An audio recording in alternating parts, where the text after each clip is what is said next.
Bismillahirrahmanirrahim. Assalamualaikum warahmatullahi wabarakatuh.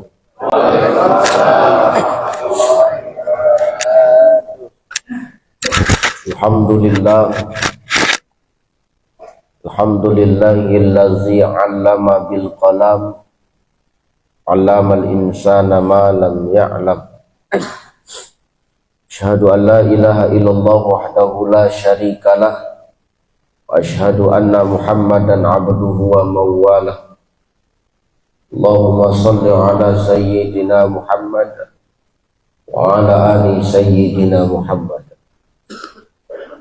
Faqala Allah ta'ala a'udzu billahi as-sami'il 'alim minasy syaithanir rajim.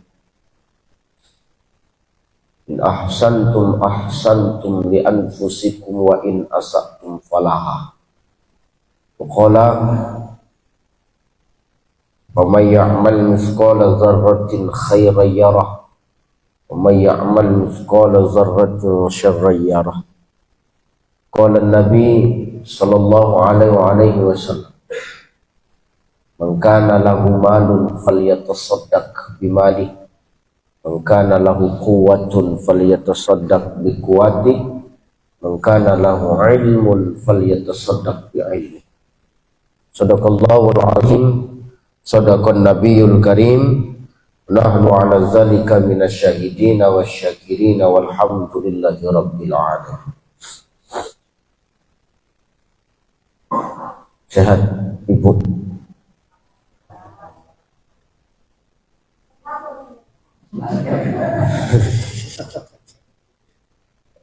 Sehat Bu? Nek, sehat? Sehat ya Allah. Sehat ya Pak ya, alhamdulillah.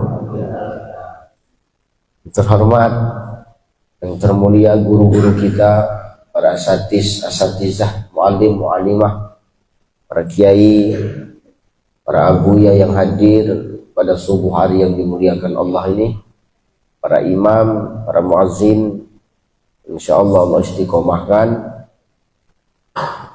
pengurus DKM Masjid At-Thayyibah serta jemaah sekalian yang insyaallah dimuliakan Allah Subhanahu wa taala. Syukur alhamdulillah sama kita ucapkan kepada Allah Subhanahu wa taala. Pada subuh Ahad ini Allah masih memberikan kita kesempatan hidup.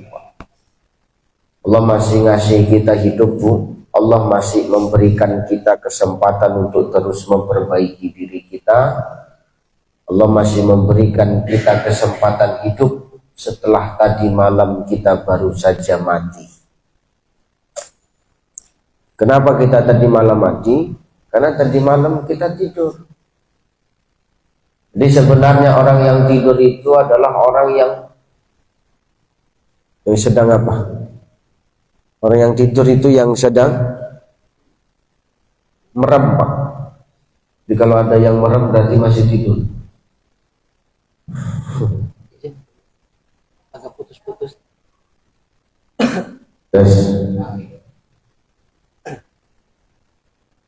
Jadi orang yang tidur itu adalah orang yang sebenarnya itu dalam keadaan mati. Kenapa begitu? Karena doa mau tidur itu bismika Allahumma ahya wa amut. Sebelum tidur itu kita minta sama Allah, dengan namamu ya Allah aku hidup dan aku mati. Berarti kalau kau tadi malam tidur berarti kau sebenarnya sedang mati cai. Kalau kau tadi malam tidur Pak Imam berarti kau tadi malam sedang mati. Kalau kau tadi malam tidur Nek, berarti tadi malam kau sedang mati. Kalau tadi malam kau tidur Pak berarti kau tadi malam sedang mati. Kenapa? Karena orang yang tidur itu mati Pak. Tak ada terasa apa-apa kita. Betul nggak? Nggak ada terasa apa-apa kita. Mana yang meyakinkan kalau kita yang tidur ini mati, bangun tidur tadi? Alhamdulillahilladzi ahyana ba'dama amatana wa ilaihin nusyur. Segala puji bagimu ya Allah yang sudah menghidupkan aku sesudah aku mati. Wa ilaihin nusyur, dan kepadanya kehendak itu kembali. Berarti ketika kita tadi malam tidur Pak, ada dua kemungkinan yang Allah kasih sama kita. Apa itu? Yang pertama, bisa Allah bangunkan kita kembali. Maka beruntung kita hari ini, bersyukur kita kepada Allah hari ini. Setelah kita tadi malam mati, ternyata Allah masih sayang sama kita, sehingga Allah hidupkan kita kembali pada subuh ini untuk diberikan kesempatan memperbaiki diri. Membangunkan kita bukan karena ada yang mengalarmkan kita, enggak. Tapi hari ini kita dihidupkan Allah. Kenapa? Karena Allah masih sayang sama kita. Kalau Allah nggak sayang sama kita, dimatikannya kita. Jadi apa? Di subuh dengar kajian subuh, ulang dengar kajian subuh, meninggal. Yang dengar. Kalau yang ceramah jarang Pak. Makanya kalau sudah dihidupkan Allah, Allah sayang sama kita, jangan lagi dimati-matikan. Jangan awak lagi dengar ceramah tidur lagi, berarti itu minta mati itu. Hati-hati awak. Ayo tengok samping kanan kiri Pak. Kalau dia terpejam bangunkan Pak. Nah, mati betulannya dia kan. Ini benar nih. Jadi karena kasih sayangnya Allah, Ar-Rahman Ar-Rahim. Allah tuh sayang, Allah tuh pengasih, Allah tuh penyayang. Ar-Rahmannya itu untuk siapa aja Pak. Mau dia sholat nggak sholat, mau dia beriman nggak beriman, apalagi mau dia rajin ibadah nggak rajin ibadah, semua Ar-Rahman dikasih sama Allah. Dikasih. Asalkan kau mau usaha dikasih. Ya, kami nasib kami yang di luar, cuma mana Ustaz yang di luar ini nasib kami. Itu pandai-pandai kau lah. Supaya dapat Ar-Rahim masuk lah kau, masih penuh lagi nih. Semua. Nih. Maka karena kasih sayangnya Allah itulah makanya hari ini kita dihidupkan. Kenapa? Allah tahu hari ini orang-orang pilihan Allah. Masuk dua. Yai Farhan izin ya Allah, bukan maksud nyindir, cuman itu sudah kusiapkan untuk orang-orang yang duduk di luar memang. Ya. Nih. Makanya beruntung kata Nabi sallallahu alaihi wasallam, kalau kau tahu ya, begitu besarnya pahala orang yang ikhtiar al-jihadu fisabilillah, berjihad di jalan Allah, mengalahkan rasa malasnya, menepis rasa malasnya untuk beribadah di jalan Allah. Andai kata kau tahu pahalanya, lumpuh pun kau, ngesot pun kau paksa datang kemari. Di Batu Haji pun rumahmu, di sini cuma satu-satunya masjid, datang dia kemari. Belum bergerak juga yang di luar, parah pun sudah.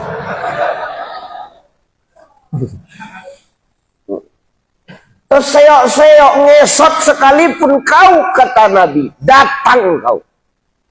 Hari ini orang begitu mudah dan lalai meninggalkan ibadah karena apa Pak? Karena nggak ditunjukkan Allah balasannya. Karena nggak ditunjukkan Allah konsekuensinya. Bahasaku paham kalian kan Pak? Paham? Gini aja, paham nggak paham? Bilang paham biar cepat ini. Ya. Karena Allah nggak menunjukkan akibatnya, makanya kita ini sering lalai Pak.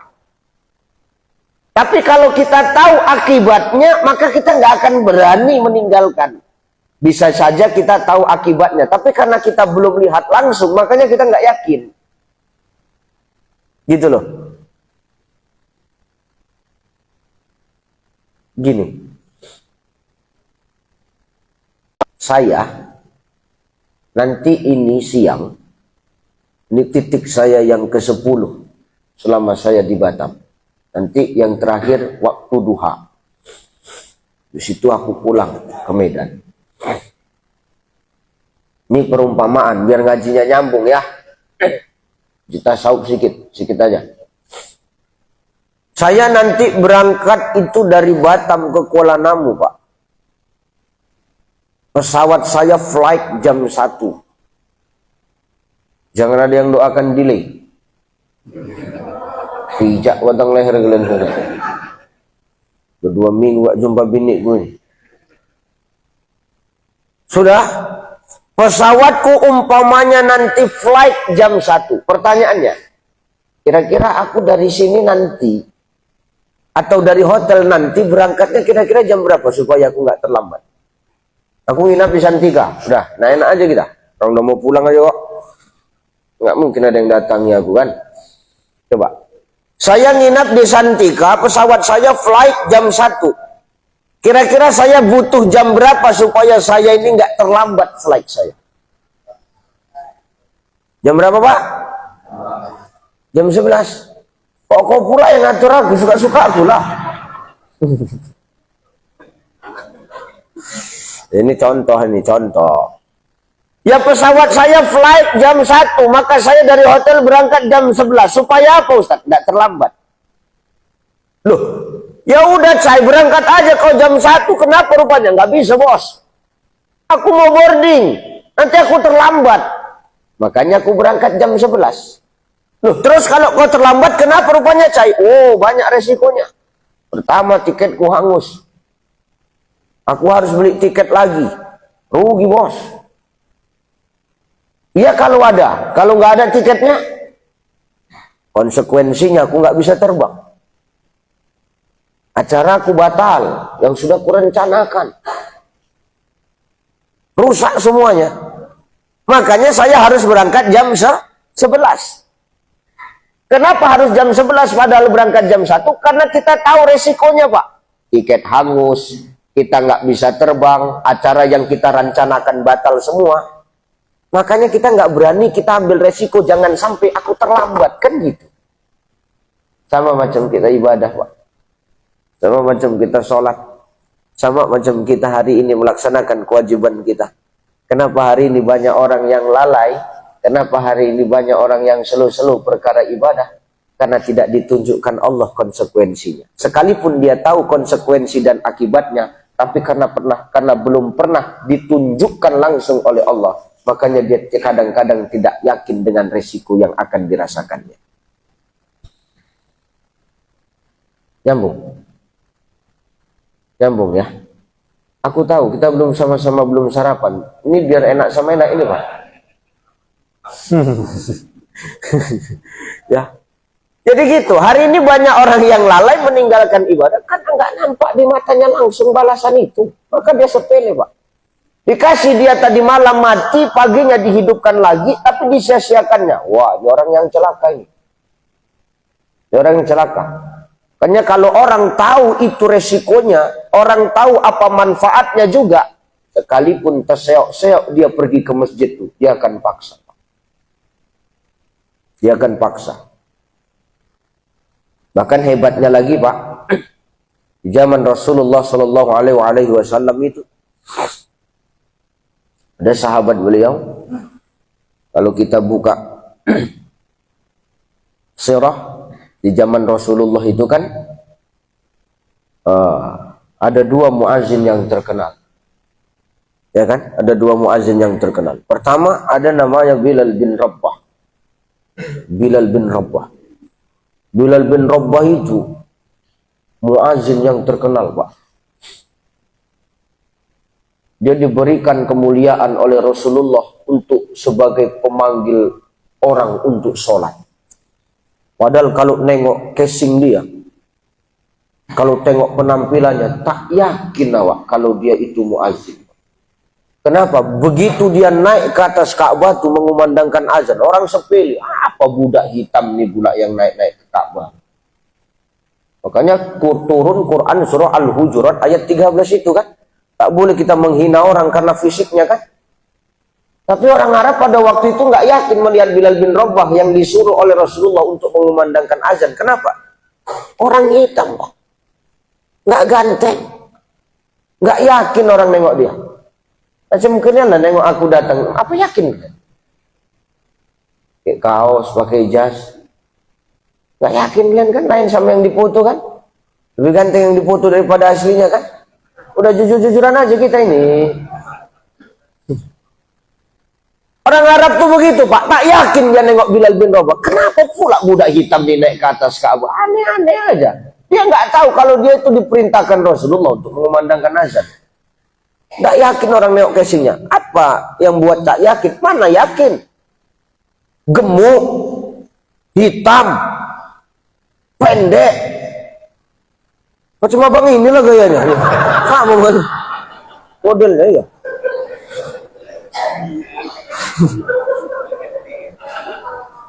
Ustadz kok berani? Sahabat saya. Kalau nggak sahabat saya mana berani saya? Kalau udah kenalnya aku kan.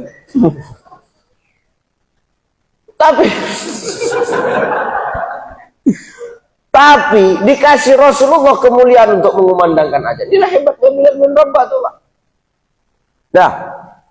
Ini satu muadzin yang terkenal. Yang kedua, ada muadzin yang terkenal tapi spesialis azan subuh saja. Siapa dia, Ustaz? Abdullah bin Ibnu Ma'tum. Siapa tadi yang azan subuh sih? Abdullah bin Ibnu Ma'tum itu muadzin yang diangkat Rasulullah, spesialis azan subuh.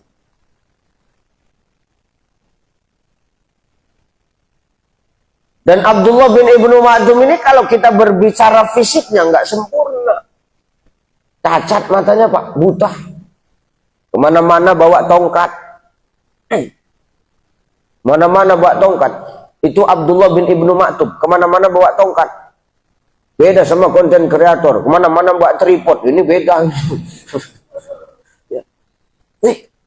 Itu Abdullah bin Ibnu Ma'tum kemana-mana bawa tongkat. Ya Allah. Salam masuk guru, izin ya Allah. Izin ya. Sini guru di depan guru. Ya Allah. Segan kali aku.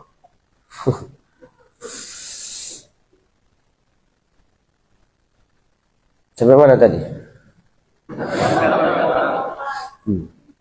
Bawa tongkat. Ibu nih kalau ngomong-ngomong tongkat ingat aja, heran. Ini Abdullah bin Ibnu Ma'tum nih kemana-mana dia bawa tongkat. Kenapa, Ustaz? Cuman itulah penunjuk jalannya. Satu hari ketika subuh gerimis, Pak. Gerimis. Betul. Ketika gerimis, Abdullah bin Ibnu Ma'tum itu dia tidak ada sedikit pun semangatnya turun untuk pergi ke masjid. Dia pakai pakaian terbaiknya. Dia pakai pakaiannya yang paling cantik. Ya. Kenapa? Karena dia mau bertugas sebagai muadzin.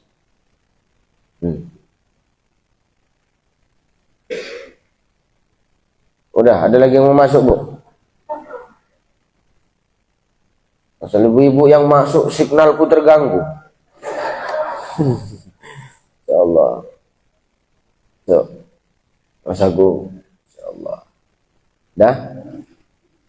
Ada lagi yang mau masuk? Coba cepat sikit lah. Jadi ketika nak berangkat ke masjid nih, Pak, di tengah jalan diganggu dia sama setan. Setan tahu? Kenal setan? Setan, Allah, setan. Diganggu dia dengan setan tuh, Pak. Bahasanya gimana sih? Didorong. Kalau kami bilang dijongkrokkannya. Dijatuhkan sama setan tuh, Pak. Waktu jatuh Abdullah bin Ibnu Ma'tum itu kotor lah bajunya. Kotor, Pak, bajunya. Ketika melihat baju Abdullah bin Ibnu Ma'tum itu kotor, setan itu ketawa terbahak-bahak. Tertawa setan tuh. Apa kata setan tuh? Positif. Gak akan kau berangkat ke masjid. Kupastikan itu A1. Bangkit Abdullah bin Ibnu Ma'tum, ditengok sama setannya, pulang memang Abdullah bin Ibnu Ma'tum. Tapi pulang bukan tidur lagi, Pak. Ngapain dia, Bu? Digantinya bajunya yang baru lagi. Pergi lagi dia ke masjid. Jumpa lagi di tengah jalan sama setan. Mak, selip ah. Percobaan pertama gagal. Utes untuk yang kedua kalinya. Didorongnya lagi Abdullah bin Ibnu Ma'tum. Jatuh lagi, Pak. Apa kata setan? Kalau yang ini, pastikan kau nggak balik lagi. Potong kupingku. Pastikan ini, kata setan. Ternyata betul. Balik lagi ke rumah Abdullah bin Ibnu Maktum. Ngapain? Ganti baju lagi. Gak ada cerita, Pak. Masuk lagi dia. Jalan lagi dia. Ternyata di tengah jalan Abdullah bin Ibnu Maktum itu bertemu dengan sosok seorang laki-laki. Jumpa sosok laki-laki, ditawarinya Abdullah bin Ibnu Maktum. Mau kemana, Bang? Ke apa nama kompleknya? Buana Pista. Ngapain? Oh, azan lah.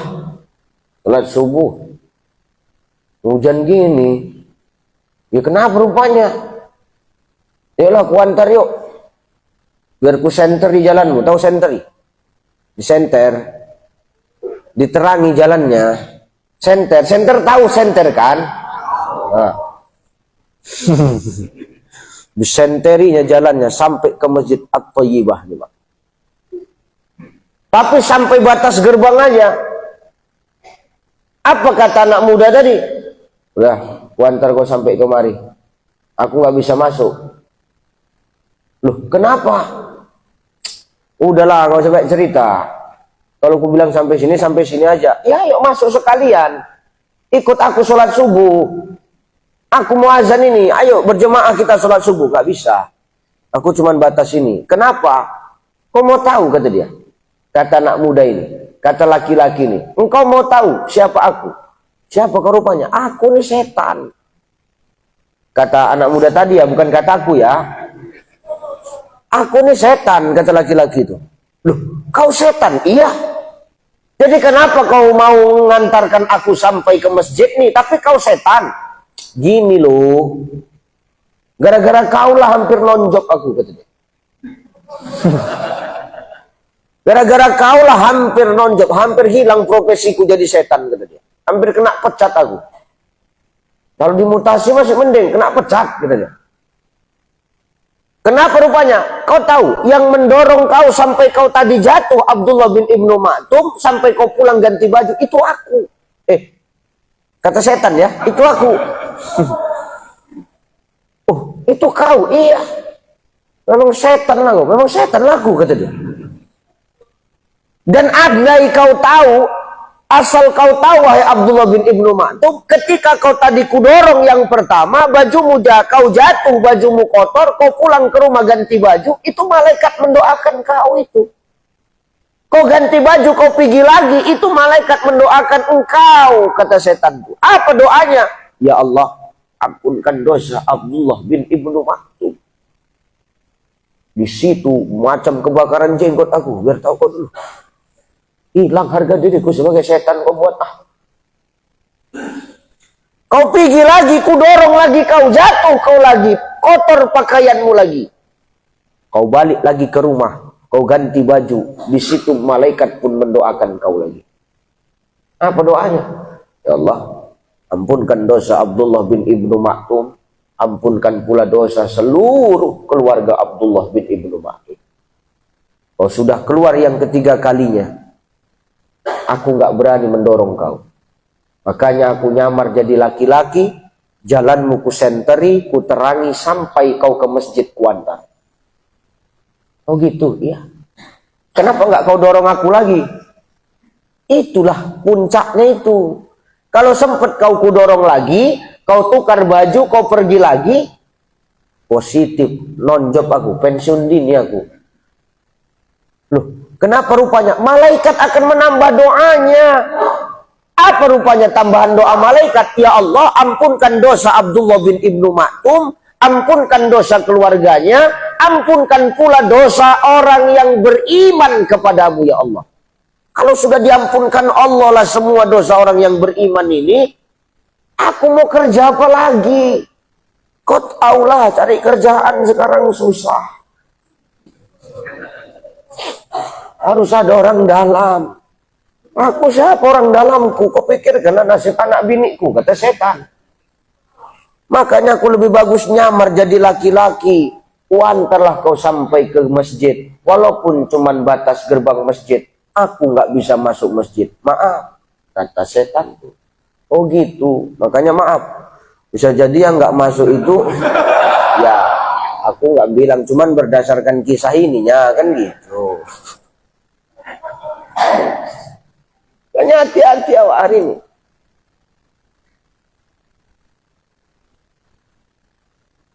Hayya 'alas shalah.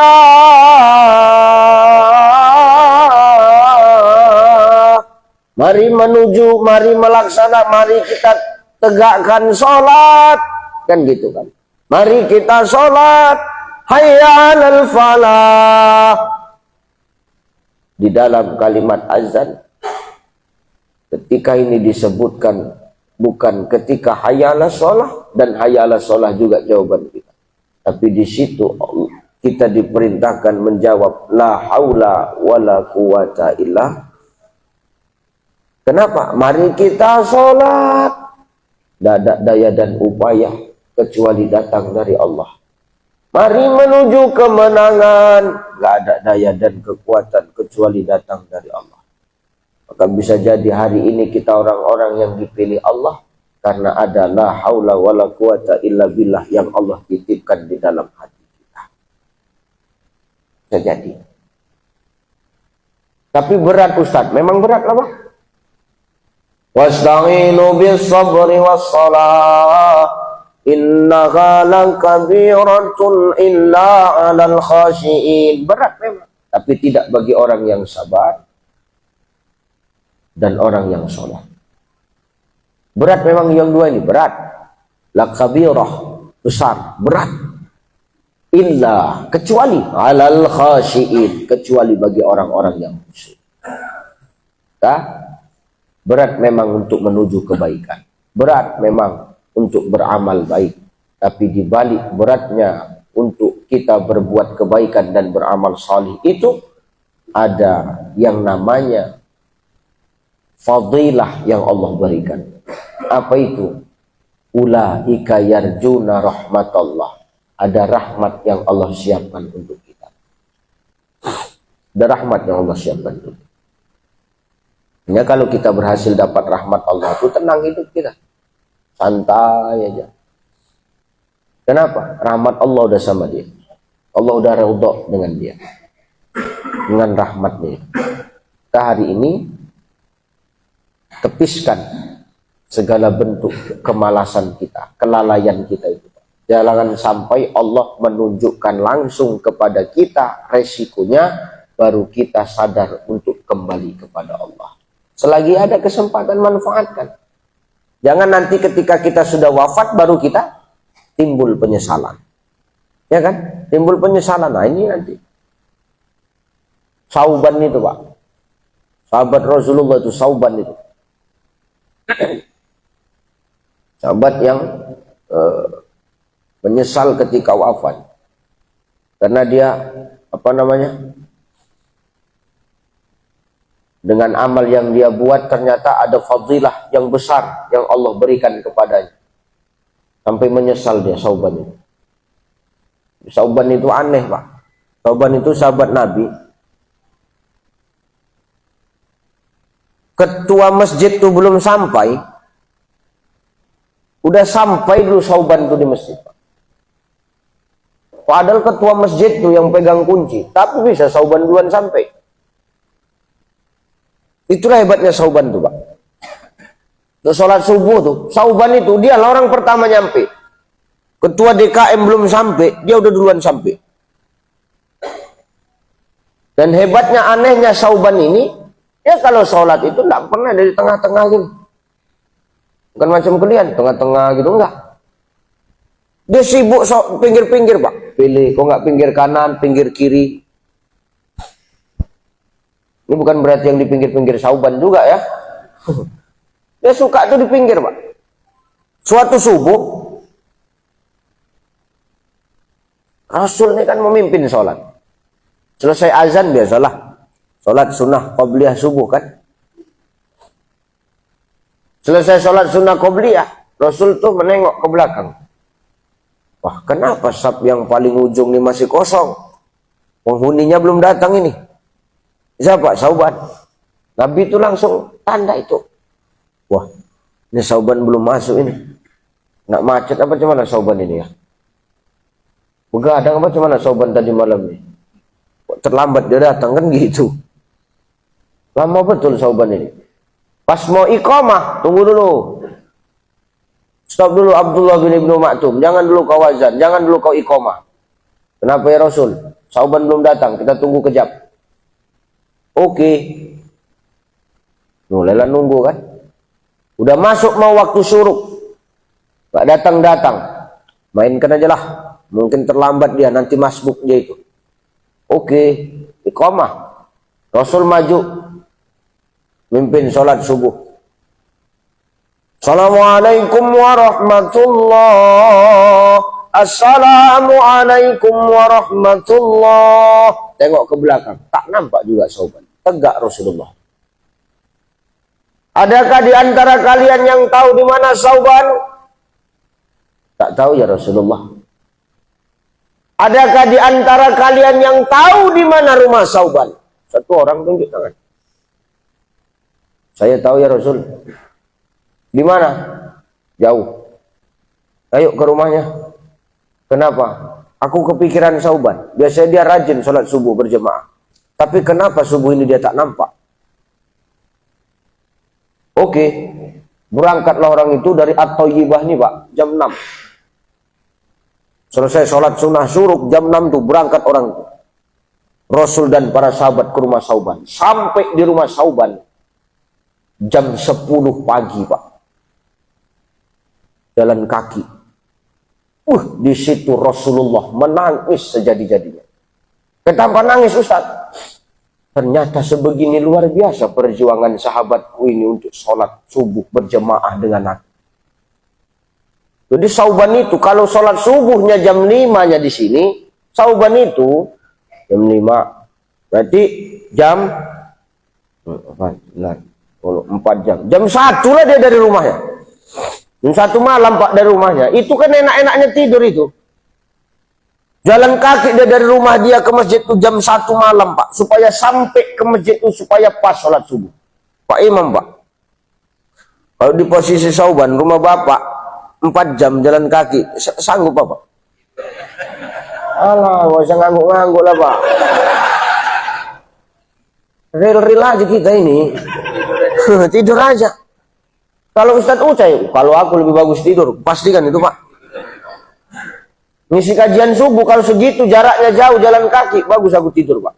Jam 1 enak-enaknya itu ditelepon. Tapi sarapan kami sediakan Ustadz, nggak open aku bilang. Biarlah nggak sarapan aku, yang penting enak-enaknya tidur itu Tapi tidak dengan Sauban Pak, dipaksakannya. Menangis Rasulullah. Ya Allah, sebegini jauh rupanya sahabatku ini nak sholat subuh bareng sama aku ya. Ya Allah. Yang mana rumah Sauban itu? Diketuknya pintu rumah Sauban. Assalamualaikum. Waalaikumsalam. Kenapa perempuan yang jawab ini? Tak tahu ya Rasul. Dibuka. Siapa? Aku Rasulullah. Tunggu ya Rasul. Iya. Dibuka pintu. Mana Sauban? Kau siapanya Sauban? Bininya. Saubannya mana? Ya Allah, ya Rasulullah. Sauban semalam sore meninggal. Sauban semalam sore meninggal. Iya ya Rasul. Makanya subuh tadi dia nggak bisa berjemaah denganmu ya Rasulullah. Makanya tengok Pak, yang bisa jadi yang subuh ini nggak datang, tak semalam sorenya meninggal dia kan? Nggak tahu, kita coba periksa-periksa, tak cari tahu lah, tengok ada. Ada yang subuh ini nggak datang, entah. Ya kan kita nggak tahu memastikannya ini kan gitu. Ditanya oleh Rasulullah, mana rupanya Sauban? Ya Allah, Sauban semalam sore meninggal. Iya, kenapa? Nggak tahu, mendadak. Mendadak, iya. Ada pesan-pesannya sebelum meninggal? Ada ya Rasul. Apa pesannya? Menjerit-jerit dia ya Rasul. Apa yang dijeritkannya? 3 kali dia menjerit ya Rasulullah. Apa itu? Pertama ketika mati itu, sakratul maut itu dia menjerit ya Rasul. Apa yang dijeritkan? Jeritan pertama dia berucap, ya Allah, kenapalah dekat sekali? Kenapalah nggak jauh lagi? Kenapalah harus segitu jaraknya? Tambah lagi ya Allah, kalau bisa lebih jauh. Itulah jeritan pertama. Ada lagi yang kedua lebih serem jeritannya ya Rasul. Apa? Kenapalah yang second? Second tahu second? Hah? Bekas. Kenapalah yang bekas? Kenapalah yang udah pernah kupakai? Kenapalah harus enggak yang baru? Kenapalah menyesal ya? Kalau tahu kayak gini harusnya yang baru. Kenapalah yang second? Itu jeritnya. Iya itu. Yang ketiga, ada lagi dia jerit. Ada ya Rasul. Apalagi yang dijeritkannya? Kenapalah separuh? Kenapalah nggak semuanya? Kenapa harus separuh? Kenapa harus kubagi dua? Itulah yang dijeritkannya ya Rasul. Apa makna dari jeritan Sauban itu ya Rasulullah? Kau mau tahu hai istri Sauban? Jeritan pertama ini waktu syuruk jam 5.50 53 ya. Sedikit lagi ya. Bagaimana tadi? Jeritan yang dijeritkan pertama itu, kau mau tahu hai istri Sauban? Apa dia Rasul? Dia tadi menjerit pertama, kenapalah dekat kali? Kenapalah cuman segitu? Kalau bisa tambah lagi. Ternyata setiap dia sholat subuh itu ke masjid, dia jalan kaki jam 1 malam itu, dia berangkat ke masjid untuk sholat berjemaah dengan aku, kata Rasulullah. Itu pahalanya ketika dia sakratul maut itu ditunjukkan Allah pahalanya. Ternyata pahalanya besar. Pahalanya besar. Besar sekali pahalanya. Makanya dia menyesal. Aduh, kok cuma 4 jam aku jalan kaki. Kalau bisa tambah lagi. Kalau bisa 10 jam aku jalan kaki. Biar makin besar pahalanya. Ini Sauban Pak. Sauban. Bukan tetanggamu ya, Sauban. Sauban nih. Kalau yang 4 jam saja jalan kaki aku setiap hari mau sholat berjemaah ke masjid, pahalanya sebegini besar, apalagi kalau lebih panjang lagi, kan lebih besar lagi pahalanya. Gitulah seakan-akan dia bercakap. Artinya apa? Jangan pernah jarak kau jadikan alasan untuk tidak berjemaah ke masjid. Udah nggak usah tengok-tengokan, nggak usah senggol-senggolan kan. Dengar kau bang, alah kau pun juga banyak kali cakap, udah nggak usah. Tersindir aku Ustaz, kau introspeksi diri. Sakit kali hatiku Ustaz, kau sindir. Beruntung aku kalau sakit hatimu. Kenapa? Berarti hatimu hidup. Yang kutakutkan begitu ini udah aku sampaikan, nggak bergerak sedikit pun, nggak terasa ke hatimu sedikit pun. Parah lah kau itu. Bukan manusia, cuman mirip manusia lah kau itu. Hati-hati ya. Kalau tahu jaraknya begini, kalau bisa lebih jauh lagi kan.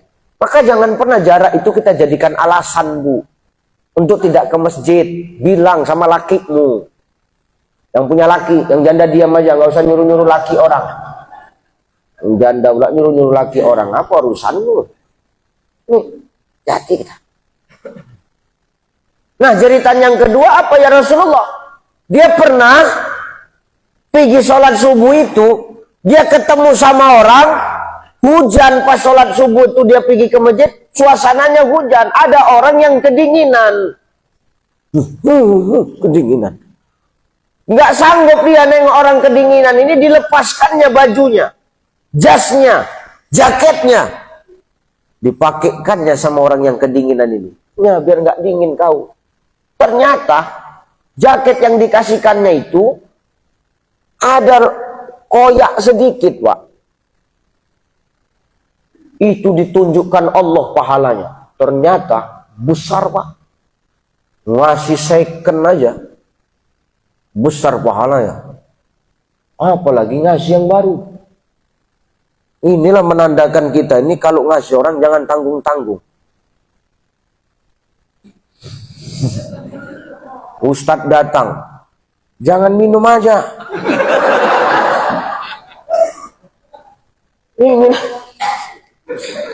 Ini yang buat tanggung ini. Kalau ngasih minum aja pahalanya ditunjukkan Allah besar, apalagi kalau sama kuenya. Gitulah kira-kira tuh. Ngasih bekas aja besar pahalanya, apalagi ngasih yang baru. Makanya dia menyesal dia waktu sakratul maut itu, ditunjukkan Allah pahalanya.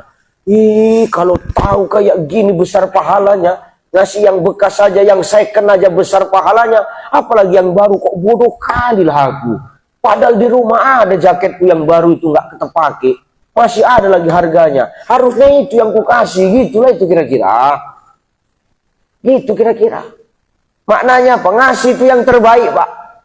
Makna yang terbaik ini apa? Yang bermanfaat. Jangan sampai awak ini wayam naunal maun, tidak mau awak memberi sesuatu, enggan memberi sesuatu dengan sesuatu yang nggak ada manfaat. Maka kata Nabi Shallallahu Alaihi Wasallam, "Mangkana lahu malun falyatasaddaq bimali." Kalau kau punya harta, jangan kau pelit, kasih yang terbaik untuk Allah. Kasih yang terbaik. Hartamu itu cuma titipan, nggak usah kau sayang-sayang kali dia saja. Nggak kau bawa mati harta itu, Pak. Cuman nggak ada harta rasanya pengen mati, Ustaz. Memang iya. Memang iya itu. Tapi capek awak dibuatnya, awak capek menjaganya, awak nanti meninggal, tahu-tahu belum dibagi warisan, kenanya ke kita juga. Makanya perkara harta ini jangan terlalu sayang-sayang kali, biasa aja titipan itu. Kalau cara Allah mau mengambil banyak, awak sholat subuh, udah awak kunci ganda motor tuh, kalau memang dicolong, dicuri sama maling, ada saja cara maling tuh. Banyak emasmu, Bu, jangan bangga kali kok. Begitu kau wafat nanti, Bu, ada rupanya Ibu bawa emas tuh. Ada, Bu? Ada, Bu. Kenapa? Udah lapar kalian? Ada Ibu bawa emas Ibu yang Ibu sayang-sayang tuh, Bu? Enggak ada. Untuk yang hidup. Maka jangan terlalu kali kita cinta-cinta kali sama harta itu. Biasa aja, Pak. Saya cita-cita saya di hidup ini cuma satu kok.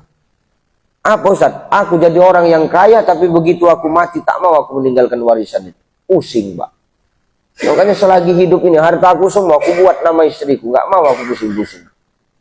Loh, Ustaz kok buat nama istri semua? Rupanya Ustaz takut sama istri. Kau jangan terus berpikiran jelek begitulah. Aku buat harta itu nama istri bukan karena aku takut, tidak. Aku malas repot, Pak. Aku mau jadi orang kaya, tapi begitu mati, nggak ada urusanku soal harta itu. Udah terbagi semua gitu.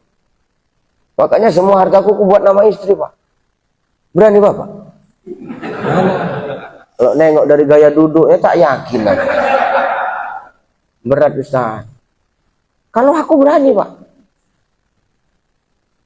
Mobil. Saya buat nama istri, Pak. Gak percaya, tanya istri saya. Itu benar, Pak. Rumah.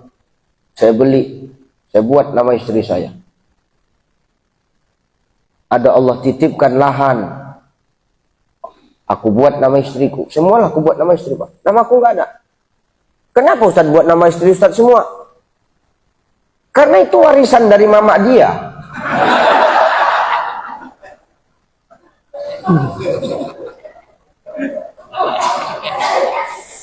Makanya aku buat nama dia. Kalau aku yang nyari enak kali dia kan. Aku buat nama dia semua campakannya aku enak kali kau kan gitu kan.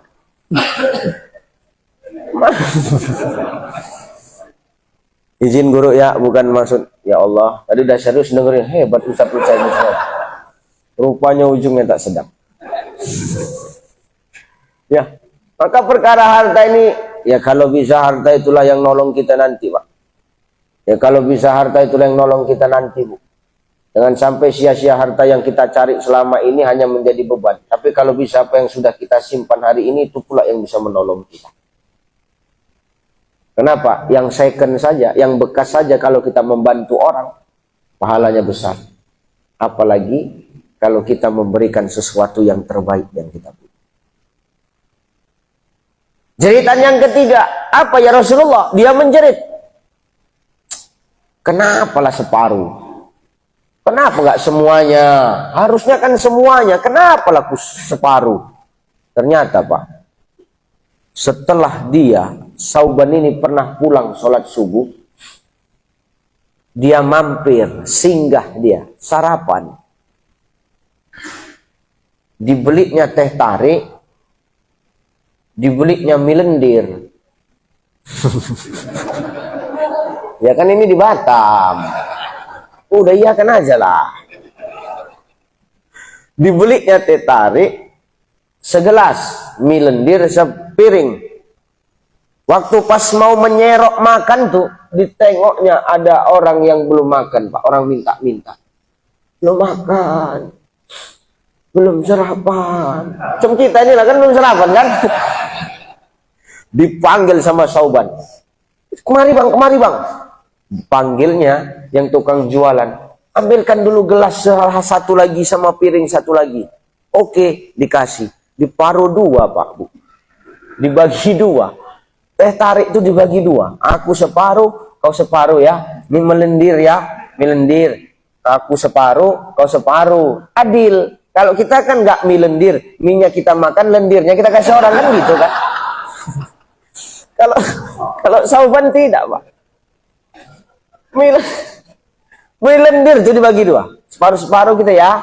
Biar adil ini. Oke. Udah lah makan. Ayo makan sama kita. Makan sama lah kan. Ternyata Pak. Dia membagi masakan itu. Membagi sarapan itu sama orang itu Pak. Begitu dia wafat itu. Ditunjukkan Allah pahalanya. Besar rupanya Pak. Besar pahalanya. Makanya dia waktu wafat itu menyesal. Kalau tahu pahalanya bagi 2 aja besar kayak gini. Bagus aku rela kemarin gak makan. Biar untuk dia semua asalkan dia makan. Gitu. Gimana? Cocok? Artinya apa Pak? Memberi itu harus ikhlas kita Pak. Harus ikhlas kita. Keikhlasan itulah yang membuat apa yang kita berikan sama orang. Yang membuat kita apa yang sudah maaf. Kita berikan, kita kasih sama orang, tidak mengingat-ingat lagi kita. Itulah Pak maknanya itu Pak. Ikhlas. Ikhlas itu perumpamaannya jelek. Ikhlas itu sama macam awak buang air besar. Begitu plung, siram, nggak nampak lagi. Ada kita cari-cari lagi. Nggak ada. Itulah makna ikhlas itu Pak. Jelek perumpamaannya tapi nyata. Begitu kita berbuat baik sama orang, jangan lagi ingat-ingat kebaikan kita. Nanti yang jadi ungkit-ungkitan. Alah, kau bisa kerja di sini karena akunya kau sekarang sombong kali kau. Jangan. Alah, kau gitu. Diungkit-ungkitnya, alah, jadi imam masjid sini aku yang masukkan kau tahu kau. Umpama ini Pak Imam umpama. Kalau nggak karena aku orang dalam, nih akamsi anak kampung sini nih tahu kau.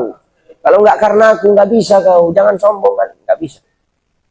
Itulah yang kata Rasulullah, api yang membakar kayu Pak. Kayu tuelok masuk terbakar api, habis tinggal debu Pak. Maka ketika kita berbuat kebaikan, jangan pernah kita ingat-ingat kebaikan kita sama orang lain. Jadi sombong awak, jadi mengungkit-ungkit. Jadi yang kita ingat-ingat itu apa Ustaz? Kebaikan orang sama kita. Orang kalau sudah buat baik sama kita ingat. Supaya apa? Kita tahu yang namanya balas budi Pak. Jelas? Jangan lagi diungkit-ungkit. Kalau awak udah pernah berbuat baik sama orang, hilang amalan tuh, hilang pahala tuh. Ini maknanya. Kita disuruh ikhlas. Maka apapun dan bagaimanapun serta siapapun kita hari ini, mari sama-sama kita hempaskan kelalaian kita untuk beribadah kepada Allah. Sekalipun itu jauh jaraknya, jangan pernah jadikan alasan untuk tidak beribadah kepada Allah. Yang kedua, memberilah kita dengan sesuatu yang bermanfaat. Karena semakin besar manfaat yang kita berikan kepada orang lain, maka akan semakin besar pahala dan balasan yang Allah berikan kepada kita. Yang ketiga, dalam memberi, dalam beribadah, Allah mengajarkan kita untuk menanamkan sifat ikhlas. Jangan pernah ingat dan ungkit apa yang sudah kita berikan kepada orang lain. Tapi sebaliknya, ingat kebaikan yang sudah pernah orang lain berikan kepada kita. Agar kita tahu jadi orang yang berbalas budi kepada orang yang berbuat baik kepada kita. Jadi kesimpulannya, bersyukur kita hari ini Allah masih memberikan kita hidup. Maka selagi Allah memberikan kita hidup, mari sama-sama perbaiki diri kita dengan terus menambal segala bentuk kejahatan, kemungkaran, kemaksiatan, kelalaian yang sudah kita perbuat dengan amal salih dan amal kebaikan. Makanya Allah memerintahkan kita untuk memperbanyak bertaubat dan memperbanyak membersihkan diri. Hari ini kita jangan sombong. Diberikan Allah hidup bukan karena alarm kita, bukan karena ada yang membangunkan kita, bukan karena ada yang menelpon kita. Tidak, tapi karena Allah sayang sama kita. Makanya Allah kembali hidupkan kita. Agar apa? Dengan kesempatan hidup itu kita menjadi manusia yang lebih baik lagi adanya. Innal ladina amanu wal ladina hajaru wajahadu fi sabilillah. Orang yang beriman itu adalah orang yang tidak pernah puas dengan amal ibadahnya. Dia terus hijrah memperbaiki diri. Wajahadu fi sabilillah, dan dia istiqomah di jalan Allah. Orang yang beriman itu adalah orang yang tidak pernah puas dengan amal ibadah. Orang yang beriman itu adalah orang yang tidak pernah bangga dengan amal-amal. Maka hari ini jangan pernah bangga dengan amal kita, jangan pernah sombong dengan amal kita. Kita tak tahu Bapak Ibu, amal yang mana yang akan mendatangkan keridhaan Allah untuk memasukkan kita ke dalam surganya Allah. Mudah-mudahan apapun itu alasannya, perkara jarak, perkara manfaat, dan perkara keikhlasan tidak menjadi faktor apapun bagi kita untuk terus istiqomah beribadah di jalan Allah Subhanahu wa Ta'ala. Mudah-mudahan kita semua adalah tergolong kepada golongan orang-orang yang rasyid, orang-orang yang beruntung. Amin.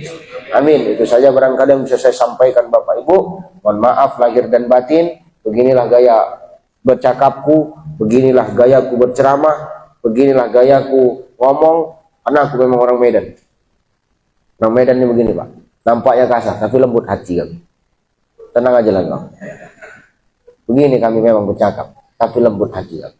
Orang Medan ini muka belakang sama, tak ada yang tutup-tutupi Pak. Kalau sur, ayo, nggak sur, tes. Main pun jadi kita, itu aja Pak. Jadi mudah-mudahan ini bisa dimaklumi dan dipahami. InsyaAllah jadi manfaat buat kita semua. Mohon maaf. Ila liqa ma'assalam. Wallahul muwaffiq ila aqwamit thoriq. Assalamualaikum warahmatullahi wabarakatuh.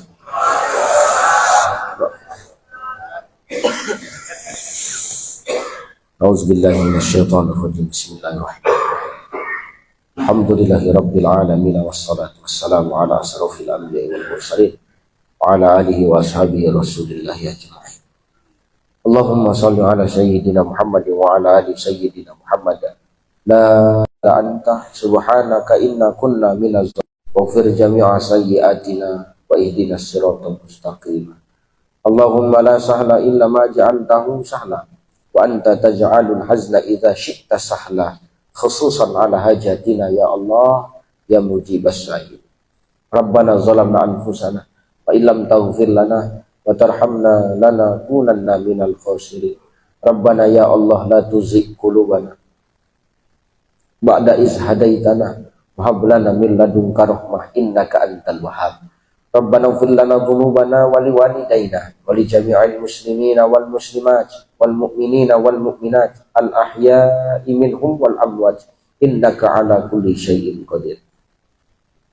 Allahumma ansuril muslimina wal mujahidina fi Falastin, fi Gaza, fi Rafah, wa khususan fi biladina ya Allah, biladun Indonesia. Allahumma khtim lana bil Islam, wa khtim lana bil iman, wa khtim lana ya Allah bi husnil khatimah. Rabbana atina fid dunya hasanah wa fil akhirati hasanah wa qina adzabannar. Sallallahu wasallam alaihi walhamdulillahi rabbil alamin. Taqabbalallahu minkum.